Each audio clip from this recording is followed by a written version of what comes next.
Hey guys, welcome back to Mo's Game Table. Today we're going to take a look at Purple Haze. This is a new game from Phalanx and it will be out on Gamefound in the middle of January. So in about a week and a half you should see it.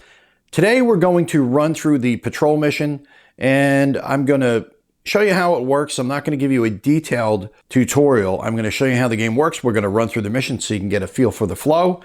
And I'm going to share my thoughts along the way, and then at the end I will give you my final impressions. And if this video piques your interest in this game, I would strongly recommend checking out the Armchair Dragoons digital convention next weekend. James Buckley from Phalanx and I will be sitting down having a conversation. And then after that, James will also be running everybody through a demo of the game. He will be able to give you more in-depth explanation of the game as well as a better tutorial. This is not going to be a tutorial. This is going to be a run through the mission. I'll explain how things work as we go, but I'm not going to give you like a step-by-step. I'm going to give you a pretty good overview though. So to start things off, you see all the stuff out on the table. Down at the bottom, we have our troops. This is our half squad. We've got 5 Marines and a corpsman. In the game, he's listed as a medic. The Marine Corps does not have its own medics, so they use Navy corpsmen, so I'm just going to call him the corpsman. This is the tracker, and this is the map. Up here is the battle board, then we have some combat cards and some encounter cards. That's the primary central portion of the game that you're going to be running through the entire time. On the map, you've got the location where you're at, which is that counter at the top there at 95, 96, 84, 85, which is the grid system that's in use in the game. And to give you a brief overview of the grid system, we're going to take a look at one of the other maps. You're going to be reading for northern coordinates straight up and down and then left to right. So for example, if you wanted to start off in 81, 82 north, you go 81, 82 north by 84, 85 east. You go over to 84, 85 east, cross-reference them, and that is your starting location. You'll notice there are 2 different terrain features inside each hex. This is going to be used for tracking movement, time, and you're going to be paying for cost for movement, things like that. On the left-hand side, we have mountains. On the right-hand side, we have jungle. Here we've got hills and jungle. When you move straight up and down or left to right, you'll be using the terrain feature on the left. When you move diagonally, you're going to use the terrain feature on the right. And when moving from grid to grid, that's all going to be kept track of on the game tracker. Here we've got a time track, we've got a stamina track, a threat track, and then the initiative track, which will only be used in combat. When we get to combat, we will talk about that. So we're going to do the patrol mission, as I was saying before. We're going to start off in our base, and our primary objective is down here. But before going to the primary objective, we want to get up to this village and see if we can get any intel on that objective down south. One thing I want to say right up the bat is there is going to be adult language in this, and that is from the script, basically, the paragraphs that are in the game. I'm going to be reading the comments that are made and the story, and it does use adult language. So if you don't want to hear that, you might want to put on some headphones or look at an alternate means to watch this, because I don't want anybody screaming and yelling that, hey, Mo's cursing up a storm here. Well, actually, I'm just reading from the paragraphs in the book. First thing we're going to do is start off with the patrol briefing. It is October 6, 1967. We've got reports of enemy activity right around here, the lieutenant says in a slightly bored voice, pointing to a spot on the map. Check it out and get a move on. This intel isn't going to be fresh for long. And while you're at it, his finger slides to another spot, you can check this village here. There's a chance someone there will talk. Small chance, but a chance nonetheless. Dismissed. As you leave the command bunker, you wonder if checking the village in question is a good idea, or if you should just drop it altogether. Depends on the local support or opposition to the VC, and you don't really know how these things stand in the area. At any rate, going the extra mile in Nam is rarely profitable, but it could get you some plaudits from the lieutenant and maybe make the primary mission easier. You gather your gear, your men, and dive into the jungle. All right, so we're ready to kick off the mission. We're going to step off and move down directly south. I'm going to put this on the side just so that way you can look at that grid. The first terrain feature is going to be the hills. That's going to add 30 minutes of time. So we add 30 minutes of time here. Actually, I moved to the top of the hour. Had that on the wrong spot.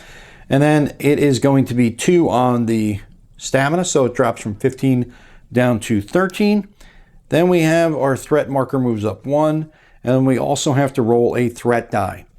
The threat die has 3 sides, green, yellow, and red. If you roll green, it doesn't add any extra threat. If you roll yellow, it adds 1. And if you roll red, it adds 2. So we start off, we roll the yellow.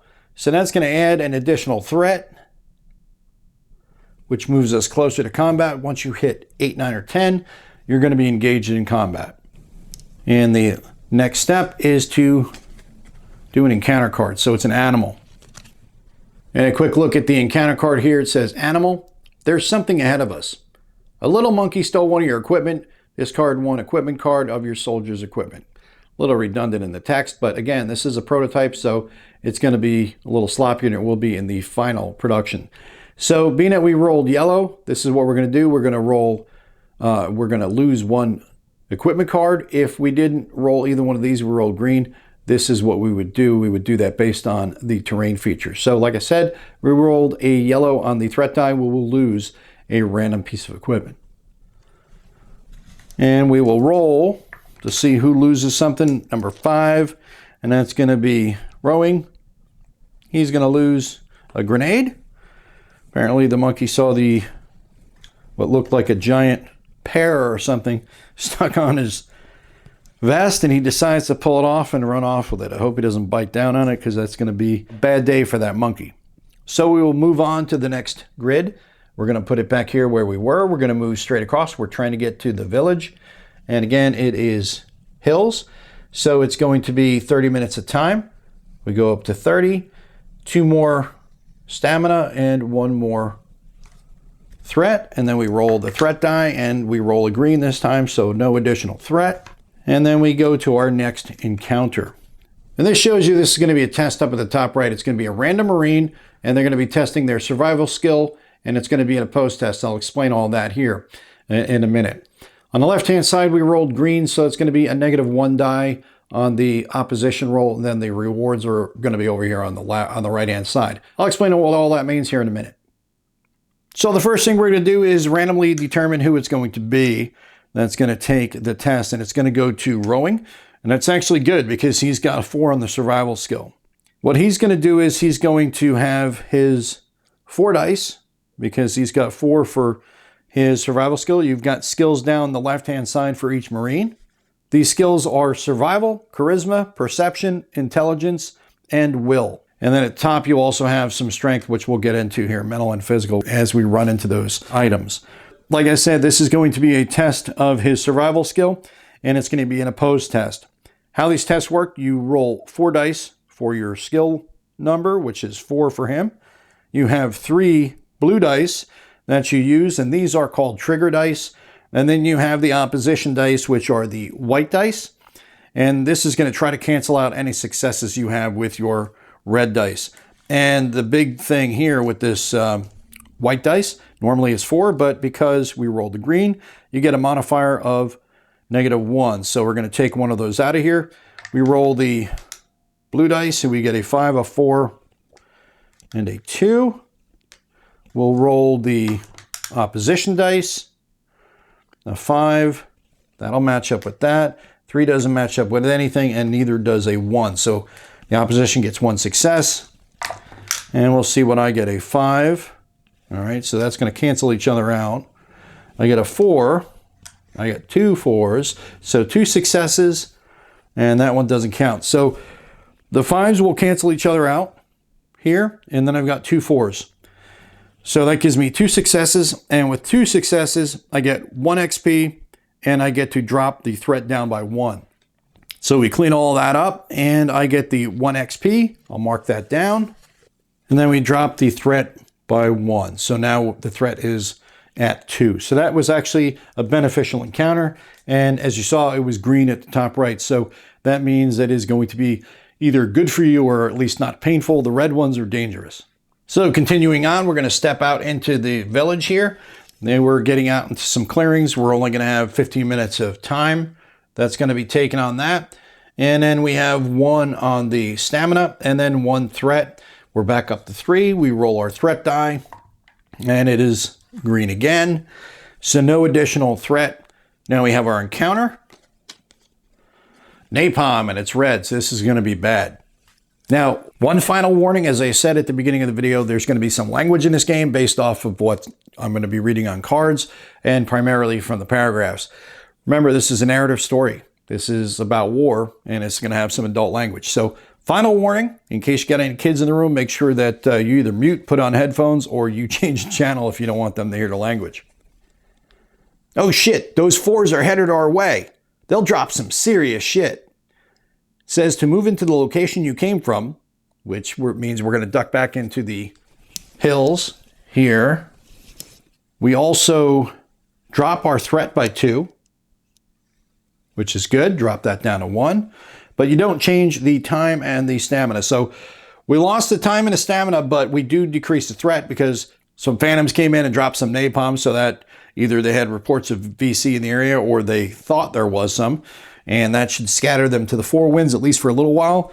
And that's reflected by the drop in the threat. All right, so we continue on again back into the village, another 15 minutes of time. It's going to put it to the top of the hour. It's now 08. 1 on the stamina, 1 on the threat. And nothing. We got a green again, so no additional threat. We've been hovering around this area trying to get into this village. So let's see what happens now with this encounter. Hopefully nothing to knock us back again. This time it's a brawl. What the fuck are you doing, you stupid redneck? It's going to be 2 random Marines. So first thing we're going to do is roll the D6 and see who the 2 random Marines are. Well, we got one of them is going to be rowing. And it had him twice, and he can't fight with himself. But, I mean, he could, but just Section 8 his ass right out of here. So it's going to be Doc and rowing. And being that we rolled a green on the threat die, it says, what the fuck did you just say? The Marine with the higher charisma will lose 1 mental wound. The Marine with the lower charisma will gain 2. And in the case of equal charisma, both will gain 1. Now, there's no mental wounds on anyone out there, so no one can necessarily gain by having them removed, but we could see if there is a difference, and no, there is not. Doc has a charisma of 3, and so does rowing. So it's a push, and neither of them gains anything. Because in this instance, they would have both gained 1, but we don't have any to remove, so you don't gain anything. Now we can finally get into the village that we've been trying to get to. That's going to be another 15 minutes of time. And 1 more stamina, 1 more threat. We're at 3. Roll the threat die. We get a yellow this time. So now we do jump up to 4. And we'll go to the paragraphs now to see what happens once you get into the village. A Vietnamese hamlet, a chaotic collection of bamboo huts surrounded by rice paddies with clucking chickens all around and a stray dog here and there. It's like good old Kansas, just more shit. One of your Marines laughs, and derisive smiles bloom on the faces of others. You move toward the center of the villa at a slow pace. People look at you with what you can only imagine as strong distrust, and women push their children into the dark interiors of their straw-thatched homes. Where's your headman, huh? Seeing the incomprehensible stares, you shake your head. Tu Lin? You got the Tu Lin? You use the Vietnamese word for headman or elder, and after a while, a gray-haired figure emerges from one of the huts. A typical Vietnamese papasan. And here we have 3 options. It says if you've already resolved the story event, which is the primary objective, which we've not gotten to yet down south. If you or any of your Marines know Vietnamese, which one of them does, and if none of your Marines know Vietnamese. So the only option really we have is to use our scout. He's got V underneath his specialization. He has the ability to speak Vietnamese. So we'll go to the appropriate paragraph. Papa San shifts his gaze between you and the rest of your squad, frowning distrustfully. We have 2 options. We can politely ask him if he knows anything, or we can let him talk about what he knows, then press him for more information. We're going to try to be nice. We're going to politely ask him if he knows anything about VC activities in the area. The Marine calmly says a few words in Vietnamese, and you're able to catch Viet Cong, Lam On, and please. The Papasan briefly replies, making an ambiguous sign with his hand, and then rubbing his thumb against his fingers, a gesture he's probably picked up from either the Americans or the French back in the 50s. He says the VC are everywhere. He wants us to give him something for the info. So we got 3 options. We can either say push him harder, give him what he wants, or slap him around a little. We're going to continue on the nice track, so we'll just give him what he wants. He gets stupid after this, then maybe we'll start pressing him. And the next paragraph says, A quick conversation in their sing-song language, and you know everything in no time. The Papa-san says the VC are still coming here. They come to the Ville and take rice for the revolution. The villagers don't like it, but they can't say no. You know what it's like, boss. You nod your head in understanding. He also says Charlie has a camp nearby. Sometimes he sees people being led by ropes, probably prisoners. There's a path on the western edge of the camp that they use. He says the VC forced his son to join him. He got killed like a few weeks ago. He hates him as much as we do, but he says the village's welfare is the most important thing to him, and recently the parson's demand for rice has increased. So he hopes that if we take him out, they'll be able to breathe, even if just for a little while. He says they'll come back eventually, there's no doubt about it. You nod your head a few times and give the old man a solemn look. Okay, we've got everything we wanted to know. We're going to check out the camp. So that's going to add 30 minutes to the time, and we're going to get 3 XP from the Ville. So we're going to mark down 3 XP. We'll add 30 minutes to the time, which is going to put it at 45. We're at 8:45. We got to start beating feet down south. So we'll move directly south here, and it's going to be hills. So it's going to add 30 minutes of time. It's going to take us to 9:15. We're going to add 2 to the stamina, 1 to the threat. We roll our threat die, and we get green. So no additional. We're only a couple away from hitting 8, 9, and 10. 8, 9, and 10 is where we'll get into combat. And then we have the last thing to do is our encounter. Sickness. And this is going to be 2 random Marines are going to do a test. Again, it's going to go against their survival. And it says we shouldn't have drank that water. Each Marine with a severe wound receives 2 physical damage, 1 mental. Each without a severe wound receives 1 physical damage. All right, so we got to determine the 2 Marines. We've got one of them's going to be rowing. The other is going to be Doc. Good thing for these, they both have a 4 survival skill, and that is going to be the test. All right, so we're going to roll our trigger dice. 5, 1, and a 2. The opposition, we've got 6 and a 4. That's not going to do any good. A 3 does not, and a 6. So there's going to be no successes for the opposition roll. So first thing we're going to do is roll for Doc. 2, 3 6s and a 1. The only one that succeeds is, or a 2. The only one that succeeds is the 2. So he gets 1 success for his roll. And that's going to add 30 minutes at a time. And we're going to drop our stamina by 2.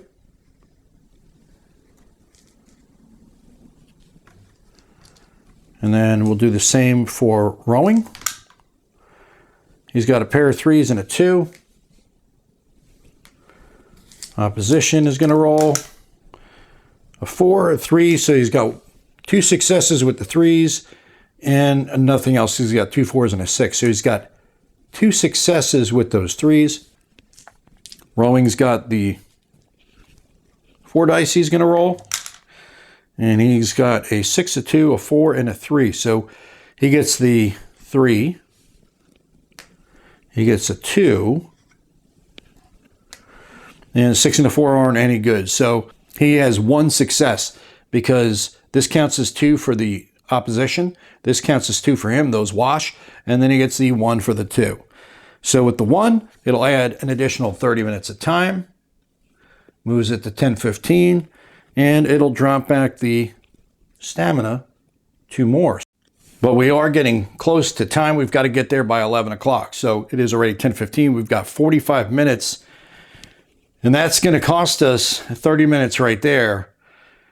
And if anything delays us there, that'll push us over the 11 o'clock time. So what we could do is we could jump diagonally down, but that will increase the threat. It'll increase the stamina, but it's also going to push us to 11:15. So either way, we're probably going to be coming in past 11 o'clock.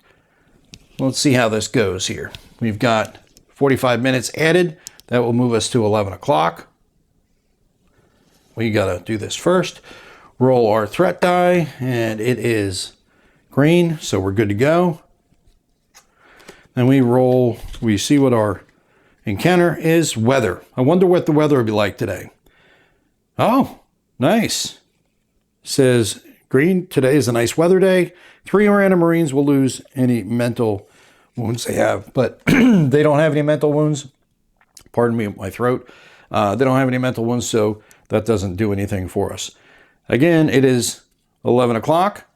We're already past the time we need to be there.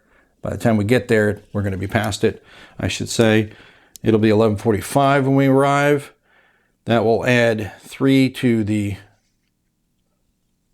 stamina and 1 to the threat. We roll our die. We have a yellow, so that's going to add an additional 1. And now we go to the story mode here. The jungle surrounds you from all sides, calm and quiet. If it weren't for the constant thought of Charlie hanging somewhere around, you'd think you're on some exotic vacation and not in a green hell. Then you focus. The vegetation is thinned out to your right. Someone intentionally cut down the trees to create a small and barely visible clearing. Local peasants? Unlikely. You're right in the spot the lieutenant was talking about earlier today. You bring your men into a closer formation and start whispering orders. We have 2 options. You can send 2 of your Marines to check VC activity, or you can spread out and move in. Being that Papasan already told us in the Ville that there is VC activity here, we know there is some. So I'm not going to split the force up. I'm going to keep everybody together. And we're going to go with the spread out and let's move in option. And since it's after 11:15, we have a different course we have to follow here with the branching story. You cautiously enter the clearing, in fact, a clump of skillfully camouflaged shacks, with your weapons ready to fire. The enemy camp appears empty, but you can see some traces of recent activity. One of your Marines quickly spots a well-trodden path on the western side of the clearing leading into the jungle. You have 3 options. Come on, we got to catch those fuckers. B, first let's do a quick search of the camp, most Ricky tick. And the third is, let's take a good look at what we've got here. So what do you think we should do here? Being that we know there's a camp here, we're not going to worry about doing a quick search right now. We can try to come back and check that out. We're just going to go right after them. So we're going to go with option A. Come on, we got to catch those fuckers. You make your way through the thickets, trying to keep your head low and your eyes sharp. The point man suddenly turns around, his hands shaking with excitement or fear, or both. He whispers urgently to you. Charlie up ahead. They're just sitting there eating and shitting or whatever. We can take them out, no sweat. You don't take long to think about it. You may not get a better chance than this. So we're going to jump into a combat segment here. So let me get the card set up that it directs me to do. Here is the combat card we're going to be using for this engagement. And what you do is you place the dice out in each of the locations. And that is going to be the strength of 4, 5, 3, 5, and 4. And then if you have rolled a red or yellow threat die, these will also add in there because it's an increased threat. So that is reflected here. In this combat, it's going to be a little different. We're going to be putting out all these guys here. We're going to ignore this and ignore this. This is an immediate action for the VC, and this is a special thing which we'll get into later. But this is going to be just the white dice out here, nothing else. And this little icon here, this is area effect. So if I fire here, I can add in damage to both of those guys there. There's no other area effect other than up here. So those are going to be obviously the first target that we'll probably hit with Barrera when we set this up. All right, got everything set up for combat. I have the combat card. I've got the dice and the dice tower over here. And what we're going to be doing is explaining combat real quick. You have the 6 Marines here that you're going to be using. You're going to have your weapons down here. That's the cards with the blue tops. And you also have equipment that you can use as well. It's going to be a straight die roll comparison when it comes to trying to hit. And you have 2 different methods of shooting. You have aim fire, and then you have just basically a mag dump. 4 dice here is going to be your aim fire. It's not going to cost you any ammo. When you do a mag dump, you're going to drop your ammo, but you're going to get more dice and re-rolls for both, because that little dice icon at the top of the red cube, that is a re-roll. For the VC, we will explain that when we get to their attack. So this is where we get into the initiative track. It starts off on 0, which is in favor of the Marines. And every time you fire a weapon, you'll see these black numbers here, 5, 5, 6, 5. And the arrows, that means it's going to move it that much towards the opponent. So our first engagement is going to be with Barrera. He's going to use one of his 40 mics. He's going to get the thumper going. And we're going to go for the area effect here. He's going to roll 7 dice and he's going to re-roll. And again, it's area effect, but we have already expended our ammo. So at the top here, we've got 3 blue dice. We'll roll our 3 blue dice. We've got a pair of 3s and a 6. So that's what we're trying to match to get hits. So we need to get 7 dice for Barrera. And we've got a 4. That's not going to do me any good. A 4 is not going to do me any good. A 3 is a success, which is good. 2 does nothing. A 6 is a success. And a 4 and a 5 are nothing. So currently we have 3 successes. We've got 1 for the 5 or for the 6, and then 2 for the 3, because each one counts as a success. I match up. All I need to match up is once, and that will count for the successes. We have a reroll. So we've got 3 successes. Let's see if we can get any more. The 5 is nothing. We get a couple of 6s. That's great. A 2 does nothing, but we do get a 3. So we've got 3 successes here, and then we've got 4, 5, 6, 7. So that's actually going to be 7 successes, which is going to be pretty awesome because area effect right here, these guys total up to 7. So bam, bam, Barrera earns his pay today. He gets those 2 guys out of the way. And we will set up now for, we've got to move this down by 6. So we'll move this to 6 for the VC. And the VC will be drawn from the bag. And of course, hey, Crown Black, baby.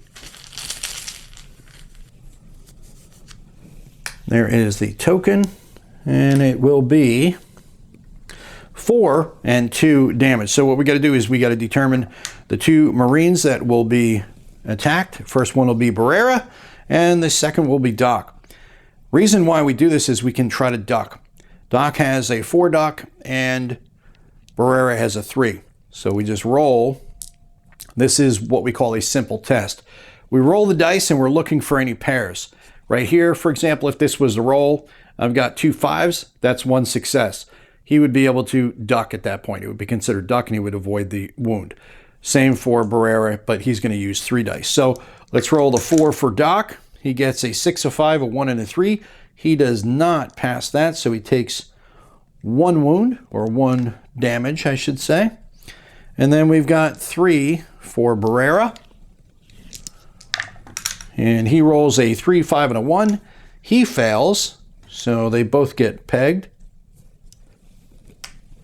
Not too bad. He's got 1 damage. He's got 8 capability. Doc's got 6 capability. He can take up to 6 hits before he takes an actual wound. And one of the things I forgot to do when I finished out the combat before is to put the 2 casualties up on this combat track. This is real important to remember during the game, because it ties into this initiative track. Remember, we're at 6 right now. We move 4. And this is one of the things I really do like about this this design here. Move it up to 2. So that means that the VC maintain initiative. This is one of those things you need to think about when you're, I forgot to flip this guy over because he's activated already. It's one of the things that you need to think about when you're engaging. You have to look at how much your weapons are going to be, because some of these weapons are going to be lower than others. And it may allow you to maintain the initiative enough to get 2 shots off at a time. The other factor is, and why you got to keep track of it, is up here on the combat board track, you see where it's got that +1? That means because they lost the 2 troops, that's going to give the initiative a little bit more to the Marines. So they're going to move that up 1. It's kind of, it's almost like a little bit of the OODA loop here, getting inside them by getting that initiative. You get that momentum the more casualties you take. And obviously they don't have the firepower as they lose guys to inflict a lot of damage on you. So this is out, and we'll put this back in to the bag, and we'll draw the next one. Oh, the next one is 4 Marines are going to be targeted. So we've got more,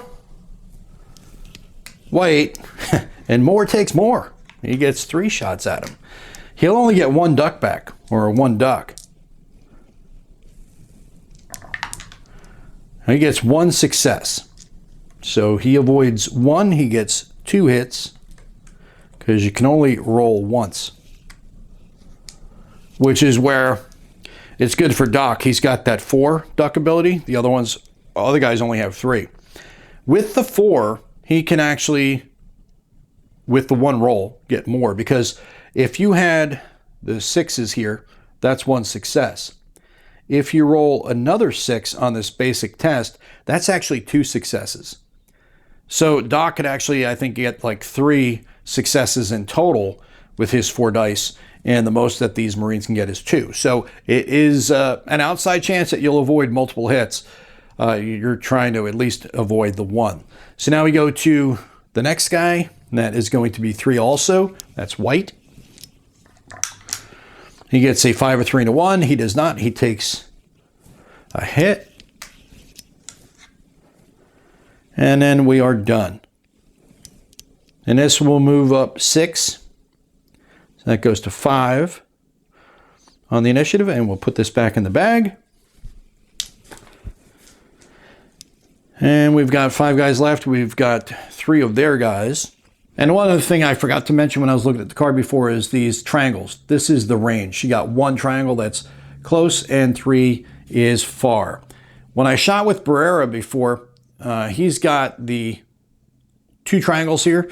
So that means he can shoot out to 2. Those guys were within 1, so that was fine.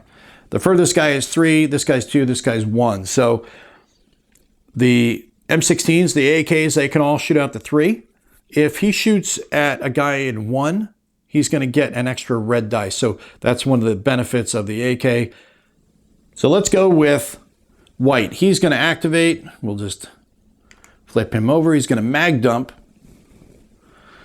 And we're going to shoot at this guy here, the 5. So he's going to roll 6 dice against the 3 blue. So we've got, let's re-roll that, a 2, 4, and a 5. We've got 1 and a 1 is going to not do anything for us. The 2 will be a success. The other 2 is a success. And then both of these are 6s. These are fails. So what we're going to do is we're going to re-roll. Re-roll this. Got a 1, that's a fail. 2 is a success. 3 does nothing. And the 6 does nothing. So we have 3 hits. So we're going to take this guy from a 5 down to a 2. And he shot, so that's going to move him down 5. And here's where it really pays to pay attention. This is going to bring me down to 0, which still maintains the initiative for the Marines. So they're going to get 2 shots in a row, just kind of like what happened with the VC. So next guy that's going to go is going to be old Benny Fungus. He's going to mag dump. He's got enough where he can afford throwing that ammo out there. We've got a 1, a 4, and a 5. And old Benny, he's going to roll. He's got a 6, which is not going to do us any good. A 1 will match up. A 3 will not. The 5 will. 2 will not. And the 6 will not. So I've got 2 successes, and I need to roll again. Now the success with the 5. Nothing with the 3. Nothing with the 2. And the 2. So I get 3 successes total.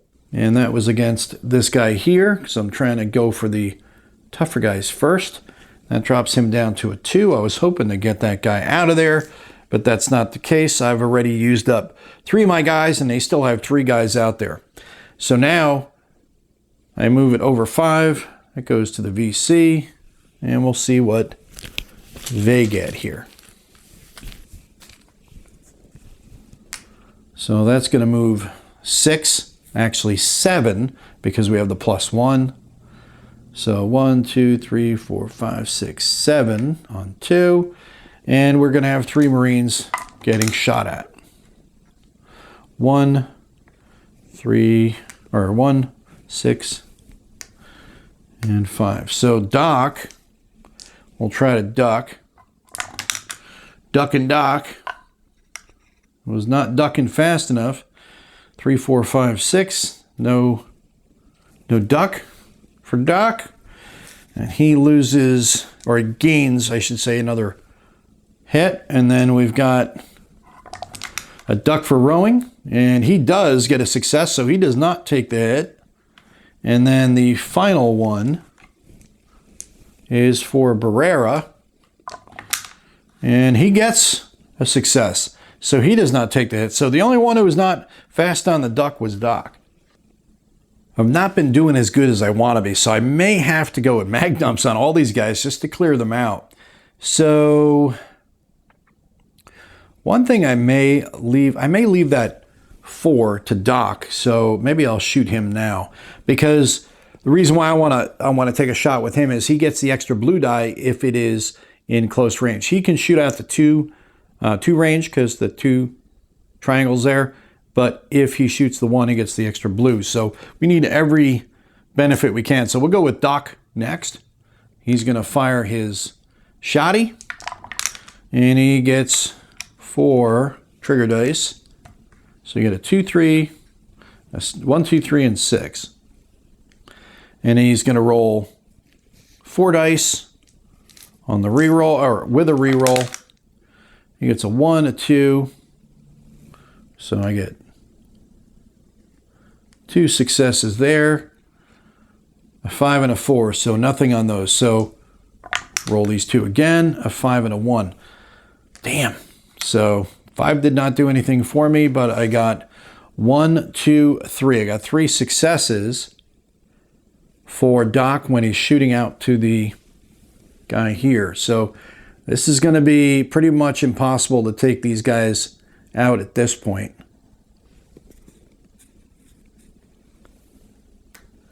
Because I only have 2 guys left and there's no area effect on those. So I can, at best, get 2 more VC out of it, which we'll explain the benefits of that later. All right, so I cleaned up the board and moved the initiative track. And the VC get, move 6, and they get 4 attacks again. So we got 2 attacks on Moore, 1 on Fungus, and 1 on Doc. And Doc's not been good on ducking, so if he can avoid that. He's got 1 success with the pair of 2, so that's good. He does get that. So he ducks out of the way there. And then we've got 2 for Moore. It's a 5, 4, he gets a 5, so he ducks out of the 1, but he takes the second one. So he's now up to 3. Hits, he's halfway to a wound because he can take 6. Then the last one is good old Fungus. He gets a pair of 1s, so he is able to duck. So the only one that was not able to that time was Moore, because Moore wanted more apparently. So that's going to move up 7, because remember we've got the +1. So now we're at 4. And I could actually finish out this combat right here by taking an aimed shot, which would only be 4. That'll bring it back to 0. And then the last shot with more. Or I can risk it and go with 5, which would push us into the VC area and allow them 1 more shot before I took the final shot with one of the other Marines. Why don't we do that? We're going to take the shot with rowing, and he's going to first off get his control dice, pair of 1s and a 3, and he's going to roll 4, plus he's going to get the 1 because it's going to be close range. He's going to go after that guy there, so he's going to roll 5, only 1 less than he would do if he did a mag dump. I got a 6, a 4, a 5, no successes, and a 3. So I get 1 success. He's going to get 1 hit, which is all he needed, and that took that guy out. Now we push that up to +2 on the initiative, but that brings it down 4. That +2 isn't going to matter at this point because we're going to finish it out here with the final combat from Moore. And he's going to take a shot at the guy at 2. It's not going to really matter because what he does, I'm going to mag dump because I want to try to make sure I get this. I've not been rolling good. So 6, a 3, and a 5. And he's going to roll 6. No good. A 1, a 2, a 1. This is why I'm mag dumping, because these guys ain't hitting crap. All 6 missed, so all 6 will be re-rolled. See if I get some successes this time. Fail. Nope. 5 is a hit, so I get the 1 hit. 2, a 2, and a 2. So only gets the 1 hit, so it drops him down to a 1, and that would be it for the combat at that point, because all 6 Marines had gone. That's the end of the combat. The way I look at it here is, once all of the Marines have fired, the VC break contact and take off back out into the jungle. So not a really impressive showing for the Marines. They've had better in the past that I've seen when I'm playing this, but at the end of combat, we've taken out 3. This will give us some benefits. We're going to clear this off here. So the battle board here that you have, this is going to have effects after combat. During combat, the top number there, that +2, as we saw, is on the initiative track. Below that is things that are going to happen after combat. The first one we see is dropping the threat track. We've got 3 casualties that we've taken or we've inflicted on the VC. That means it drops the threat down by 4. So that'll go down to 0, which is fantastic. And then we have 2 below that. That is going to be 2 XP, which we'll record. And then 1 under that is going to be the search card. So we recorded the 2 XP, and the search card is going to be 1 gear. So what we'll do is we'll find 1 gear, and we will find a mag for more. What we're going to do is flip these guys back over. Okay, so I cleaned up the board a little bit. Things may be knocked around a little bit more because I had to flip over these tokens. And now we've got to make some decisions as far as how we want to go back to base. We are down to 3 on stamina. We're getting close to being forced to camp, where we will regain our stamina. And that's going to be really key because we've got a couple decisions to make. Do we want to go the longer route back to the base, which is going to take about like 6 hex moves or grid moves, or we can go about 3, cut that in half by moving diagonally. Now remember, diagonal movement is going to use the terrain on the right hand side. So if I was to move into this first grid here, that's going to put me into the jungle. That's going to be 1 hour and 15 minutes and 5 on the energy. I don't have the energy to do that, and it's going to take 1 hour and 15. The time doesn't matter at this point. The 11 o'clock cutoff was for the primary objective. We missed that by, 30 minutes or so. So I'm not too worried about time now. I just want to get back before 2100. That's when we get into night. You see it ends at 2100 here, and then you're into the night hours from 2200 to 05. So that is the other thing to keep a track of. We don't need to worry about that. We got plenty of time. We're not going to hit night. So what I'm going to do here is we've had a couple combats. It's 11 o'clock. Let's do a security halt, break for chow, and we will do a little camp here. So first thing we do is we flip this over here to show that we are camping. And at this point, we would be able to, if we had radio, we could evacuate any wounded. We don't have any wounded. These guys just have just physical damage to them. They don't have any wounds yet. Then the next 2 icons below that are the Claymore and Threat. We do have a Claymore, so we're going to spend 15 minutes to set that up. That way we've got a little bit of perimeter security. This way, if the VC comes snooping around while we're taking a rest, they're going to have a nice surprise waiting for them. And then we also roll the threat die. There's a green, so no addition of the threat die. And at the end of every hour that we spend here, we've got to roll the threat die again to see if the threat increases.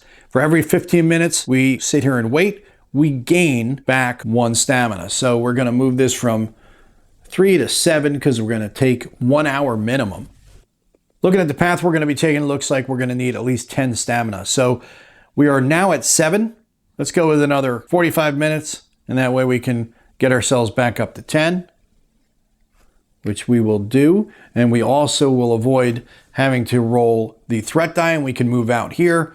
At this point, we'll move up into the mountains. That'll add 1 hour to our time, and it will take 4 off of our stamina. So we flip that over, and then we head up into the mountains. As I said, it's going to add 4 to our stamina. It's going to take us down to 6, and it's going to take an hour and just an hour of time. So now it is noon.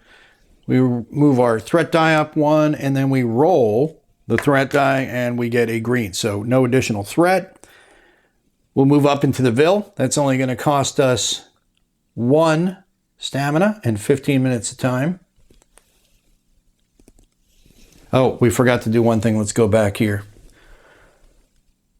One thing I forgot to do is do the encounter card. So let's do the encounter. It's going to be people.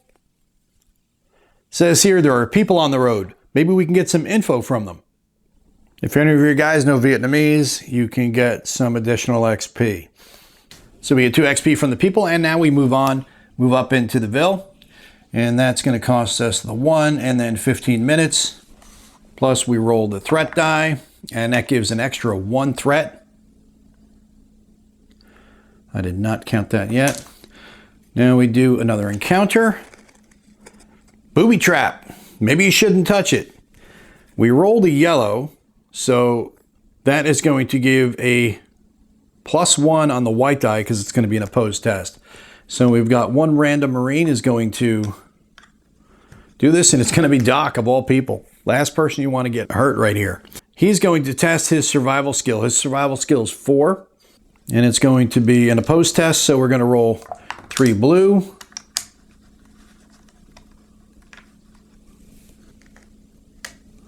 Pair of 3s and a 2, and we've got 3 white dice, but because of the threat die, we'll get an additional. So he rolls a 6, a 2, a 4, so the 2 actually works. And only 1 success for the opposition. He will roll 4.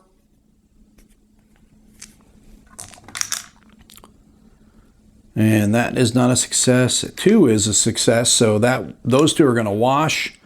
A 3 and a 3, so he gets 1, 2, 3, 4 successes. So the 4 successes is going to be 3 is the max you can get here. It's going to be unexploded, so he was able to find it and realize that, hey, let's not touch this, bad things happen. So we'll clear off these dice. So we continue on, move into the hills. And that's going to add 2 to our stamina, and that's going to add an additional 30 minutes. Then we go to 45. We're up to 4 threat. Roll the threat die, and it's green, so we're good to go. Now we have the next encounter, and that's going to be huts. Maybe we should check these shacks, and it's going to be another random test. This is going to go against rowing. Going to be testing out his intelligence, which is a 4. And it's going to be, like I said, an opposed test. And being that it was green, we're going to get a modifier of a -1. So that means we take 1 of the white die off. And it's going to be 3 trigger die. We've got a 2, a 5, and a 3. And we've got a match with the 2, nothing with the 6, but a match with the 5. So 2 for the opposition, and he's going to be rolling 4.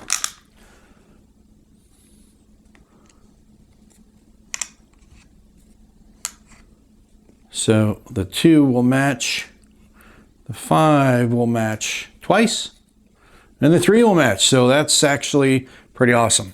So he's got 1, 2, 3, 4 successes to the 2. So that gives a total of 2 successes, and that will be +2 XP plus also a search card. So write down the XP. And a search card is going to give us 3 items. So we'll get Barrera another 40, and we will get extra mag for these guys here. So we're done with that. Clear off the dice. Move again. This is going to be an additional 2, so we go down to 1. That's going to add 30 minutes. So it's now 13:15. Add one more on the threat. And we get an additional on the threat. So now we're very close to combat, but I don't think we're going to have any more combat before we get back to the base. We do have an encounter here. It's a booby trap. Man, we keep running into these booby traps. Maybe we shouldn't touch it. And it was a yellow threat die, so it says, shush, I have to concentrate. No modifiers on the test. So it's going to be a straight up test. We'll see who is going to do that, and it's going to be rowing. This is going to be a test of his survival skill, which is 4. It's going to be 3 control dice. 5, a 1, and a 3. 4 opposition dice. We've got 2 1s, a 2, and a 4. So the 1s are the only thing that's really going to work. So 2 1s, so he's got 2 successes. And then, or actually the opposition has 2 successes. And then 4 for rowing.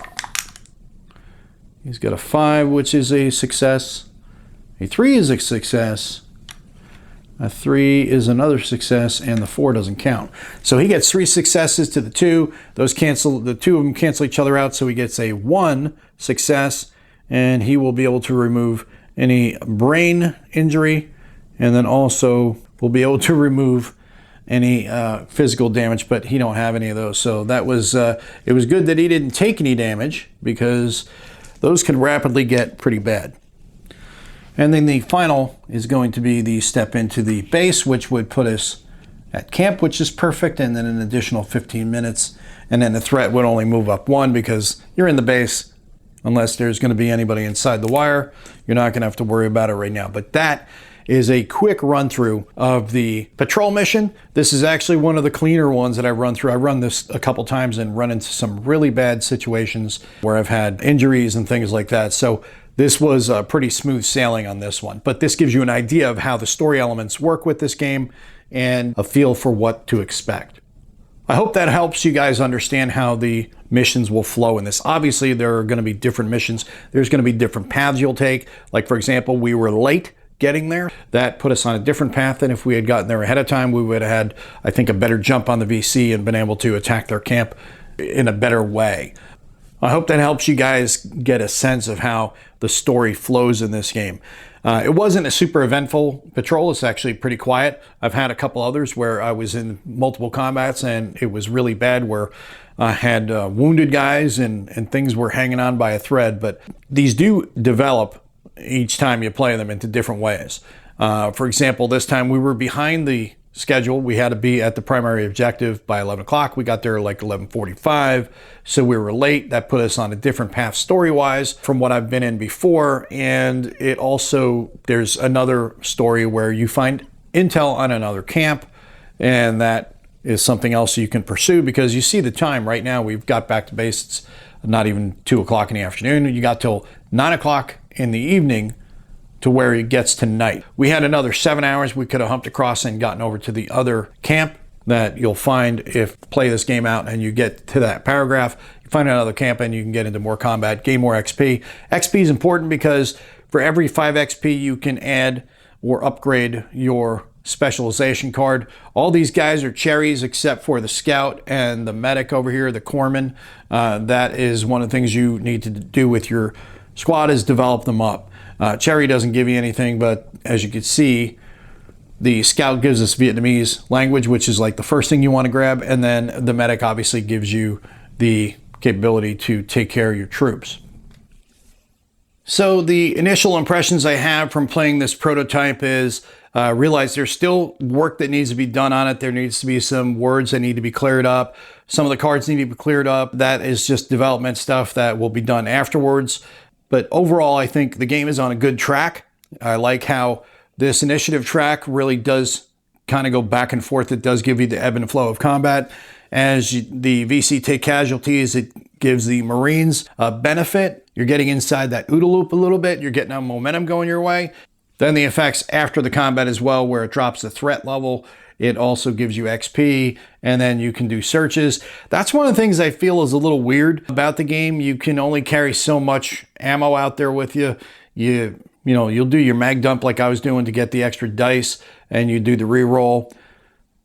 And then you do a search and you can magically search and find M16 ammo out in the bush. I think that's kind of a little wonky, but it's a game, and it's one of those things where you have to just go with it. I think it would be better off if you had a full load, and then this here should not be a full entire mag dump. It should be maybe another like burst mode or something. You only get so many of those before you run dry, maybe 3 or 4 on your mag. Let's say these are 20 round mags. You're going to run 4 or 5 round bursts. You should run actually 3 or 4, but let's say they're 5 round bursts. You get 4 before your magazine's dry. So if you were to go with this, maybe you do that 4 times before you drop your magazine, and then down here you would have essentially 20, so you're not going to run out of any ammo with that quickly. So maybe the weapons modeling portion could be updated a little bit. And one of the things that we did not see in the combat, which I'm going to try to pull out a couple of these counters now from the bag, unfortunately we're not able to see that in this combat, is the tactics tokens that happen with the VC. Grab a couple of them right here. We'll just throw them out here. These are the tactics tokens, and say we drew this out, and then we'd have to draw another token because this shows you no damage. This is literally a tactic. At this point, this is the VC flanking the Marines, and then this would be the actual damage imparted. This gives you one last die that you're going to roll for your duck test. So, for example, Doc, he has 4. He'd only roll 3. These other guys have 3. They don't only roll 2, making it much more difficult to get those successes. And it reflects the flanking pretty simple way, and I think it's kind of neat. And this is panic, and what happens with that is the active Marine with the highest amount of mental trauma, and there's none of that out here.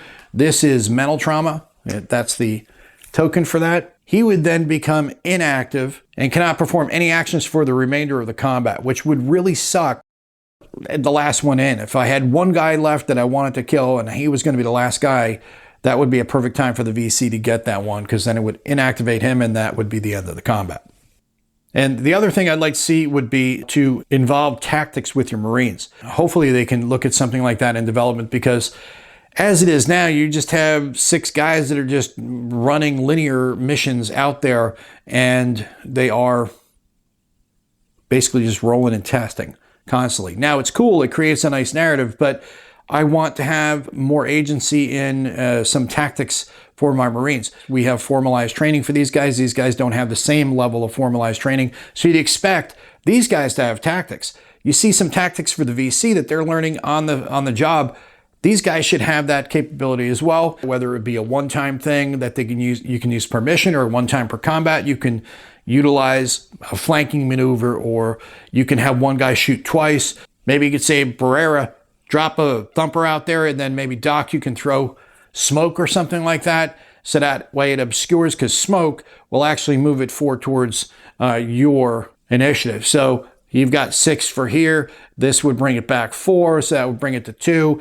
If it was later in combat, you've already got a couple of casualties out there. That may bring it back to 0, where you get these guys to fire and then obscure, and then you're back to 0. The Marines have it again. You maintain the initiative, and you can continue the combat. So there should be more choices, I think, for the player out there, especially if you're trying to reflect a war type situation and you want more of the war gamers into this style of game. I think that aspect is something that war gamers are going to really want to have: more tactical flexibility, more choices for them, and more activities for them to do with their troops. But overall, from what I've played of this game, I've gotten 3 different scenarios that I've gotten, and I've run a couple of different paths with each of them. First one's pretty straightforward. It's just the crash. This is where it starts getting interesting here in this patrol. And this was actually a fairly calm patrol, and not as exciting as some of the others that I've had. Them's the breaks, as they say. That's what we got when we shot this video. But I've enjoyed it so far, and I see there's good potential with this game. It needs a little bit more polish, a little more development, obviously, on the wording and on the cards. But like I said, I would like to see some more choices for the Marines, and also some more story branching. That's one of the things that is both good and bad about the paragraph structure, is you can have, you're going to use all these different maps. The maps really don't seem to make a difference other than the terrain features will be different. I'd like to see some of the maps have more unique features, and maybe that is something that the Marines, where the Marines can use tactics in a different way. The same for the VC. When you're fighting in certain types of terrain, maybe an advantage goes to the VC, an advantage goes to the Marines. That's another way where you can change things up. But like I said, overall, I've enjoyed the game. I think it has good potential. So I think this is going to appeal to, for war gamers. I think if you're a fan of the Hunters, B-17 Queen of Skies, that sort of narrative game, you're going to enjoy this. Non-war gamers will enjoy it as well, because it's really, at its heart, it's a management game, because you're managing not only your time, and you're going to have to look at the best routes to take to manage your time and your stamina, but then also in combat, it's just a management game. It's not, without the tactical flexibility, you're not going to have anything really tough to decide other than who's going to shoot first, and, you know, when you want to try to maintain your momentum, who's going to shoot second, how can I maintain that momentum, how can I not let them have it for longer, things like that. So it's not a super difficult game to understand. It's very straightforward, very easy to understand. Like I said, at its heart, it's a management game. I would like to see them add more tactical flexibility and some individuality to the maps on the scenarios to make the games a lot more compelling when you play. Now, I haven't seen all of the paragraphs. Maybe it does that in the full game. But I think that is something that is essential if you want to have the game have a lot more soul, a lot more spirit to it, and character, and make it compelling enough to keep coming back for more. Because you're going to run into the same paragraphs as you play it repeatedly. That's fine. You have to expect that. But expand that out more and have more individuality for each of the scenarios, each of the maps, and even each of the Marines. There needs to be individuality here with your troops.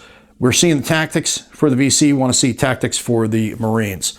For a narrative game, I found it enjoyable, and I'd like to explore more of it and see the final edition when it's available. With the addition of some tactics and more individual aspects of the Marines impacting the stories and impacting the combat especially, it will just get that much better. And if you guys are interested in this game, it will be on Gamefound. I believe it's going to be January 17th.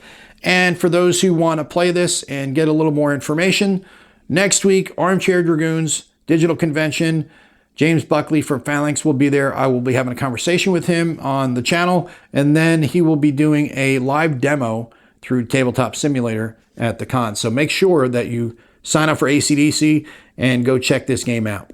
Well, I hope that helps you guys out if you'd be curious about this one. You have any comments or questions, post them down below. Thanks for tuning in, guys. See you next time.